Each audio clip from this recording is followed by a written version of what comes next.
Assalamualaikum warahmatullahi wabarakatuh. Terima kasih teman sedulur. Alhamdulillah pada malam hari ini saya masih bisa membuat konten YouTube lagi. Terima kasih.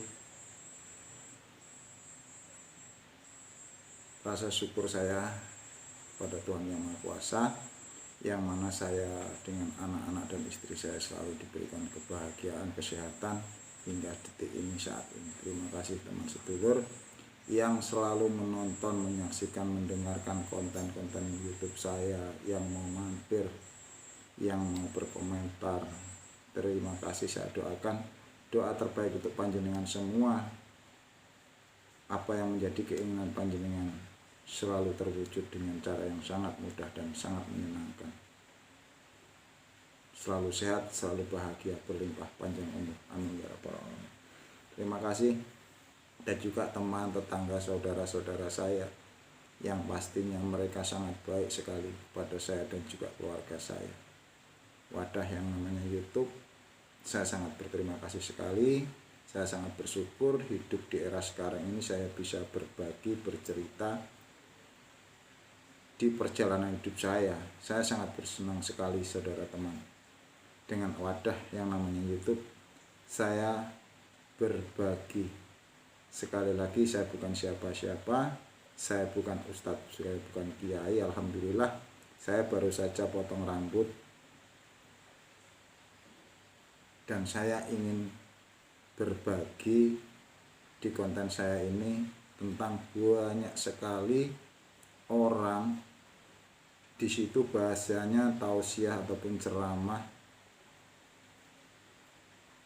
yang membuat bahan tertawa itu, mohon maaf, itu orang-orang yang sangat hebat, orang-orang yang sudah dipanggil Ustadz Kiai. Jadi yang dia bikin tertawa itu Tuhan Sang Pencipta.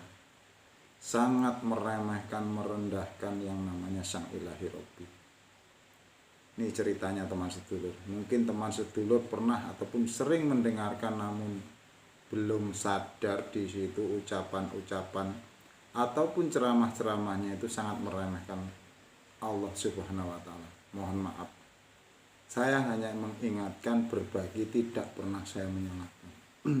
Karena semua yang saya dengar, yang saya lihat, yang saya baca itu benar terjadi di kehidupan sekarang ini. Jangan percaya saya, percayalah diri panjenengan. Rasulullah SAW, Nabi kita Muhammad SAW adalah contoh umat. Sekali lagi, nih teman sedulur, saya pernah mendengar, mungkin teman sedulur pernah mendengar suatu tausiah ceramah yang di situ menceritakan nanti di akhirat orang masuk neraka membaca sholawat atau ada yang menyebut nama Allah. Lalu malaikat itu mendengar, malaikat itu datang kepada Allah di cerita itu. Ya Robbi, ada si fulan di neraka menyebut namamu. Nah, di situ lalu cerita itu disuruhlah malaikat itu mengangkat si fulan, si manusia yang di neraka itu masuk ke surga. Masya Allah. Allah itu maha kuasa. Seolah-olah cerita itu menggambarkan Allah itu lalai, salah tangkap, salah memasukkan orang di neraka, aturan orang itu ke surga. Dan anehnya lagi ada satu cerita, orang di neraka protes sama malaikat. Wahai malaikat, orang itu kok masuk surga padahal dia sudah pernah begini-begini. Nah, lalu malaikat juga ceritanya lapor kepada Tuhannya. Ya Robbi, si fulan mengatakan begini-begini, kok dia masuk surga. Masya Allah, itu orang sudah banyak berbohong. Hati-hati teman sedulur. Ceramah tausiah seperti itu, satu kali aja bohong, maka ribuan kebohongan-kebohongan yang akan mengisi pikiran panjenengan. Jangan mudah pikiran panjenengan diisi orang lain yang jelas-jelas sangat-sangat menyesatkan, merendahkan, meremehkan kuasa Sang Ilahi. Allah tidak pernah lupa, tidak pernah salah, dan Allah itu maha mengetahui yang manusia sendiri tidak akan pernah tahu. tentang isi pikiran orang lain. Mohon maaf. Kembali saya berbagi. Baik teman sedulur, saya hanya berbagi teman sedulur. Mungkin teman sedulur lebih banyak sekali mendengarkan ceramah tausiah. Di situ banyak sekali kebohongan yang mengisi pikiran umat manusia ini dan sangat menyesatkan. Dan ada lagi nih cerita belum lama saya dengarkan dari orang yang sangat-sangat hebat, luar biasa. Dia mengisi suatu pengajian ceramah sangat luar biasa, mengatakan, barang siapa tidak membaca 2 kalimat syahadat, tidak bersolawat kepada Nabi Muhammad, dia akan masuk ke neraka jahanam selama-lamanya. Mohon maaf, jangan Anda ikuti orang-orang seperti itu. 1, mereka sudah menghakimi orang non-muslim. Orang Kristen, Hindu, Buddha, dan agama yang lain banyak sekali mereka hakimi. Seolah-olah dia itu seperti Tuhan. Jangan Anda ikuti. Panjenengan yang rugi. Renungkan kata-kata saya. Orang Hindu, Buddha, Kristen, apakah membaca 2 kalimat syahadat? Tidak mungkin.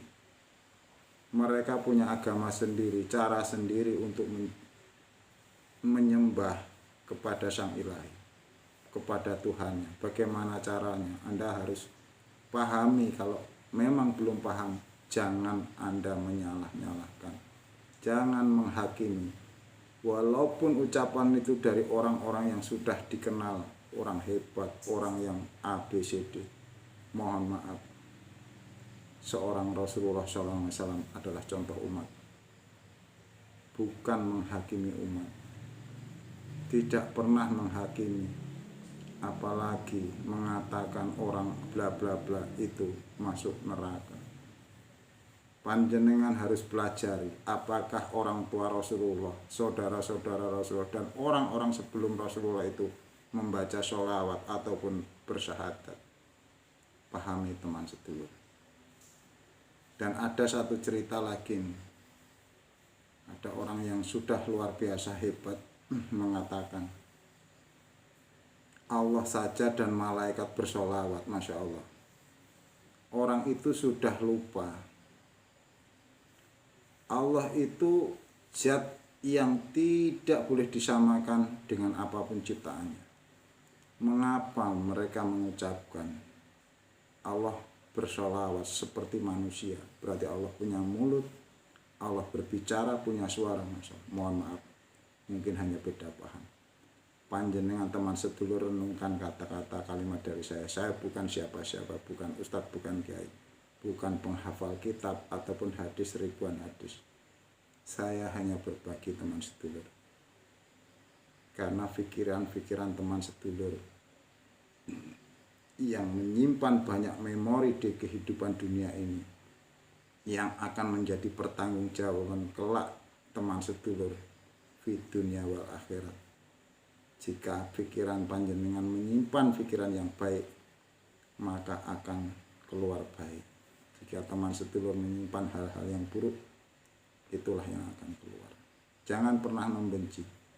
Jangan membatasi untuk mendoakan siapa saja. Doakan yang baik, agamanya apapun juga, sukunya apapun juga, kita doakan yang baik-baik saja. Berbagilah kepada siapa saja, bahkan bukan hanya kepada sesama manusia. Kita dicontohkan, diajarkan kepada tumbuh-tumbuhan, kepada hewan, kita itu disuruh baik. Mengapa kita dengan sesama manusia hanya beda agama saja kita membatasinya? Renungkan kata-kata saya. Baik, terima kasih. Mudah-mudahan konten saya ini bukan yang terakhir. Saya bisa bikin konten YouTube lagi. Kembali saya akhiri, billahi taufiq wal hidayah. Wassalamualaikum warahmatullahi wabarakatuh. Alhamdulillah.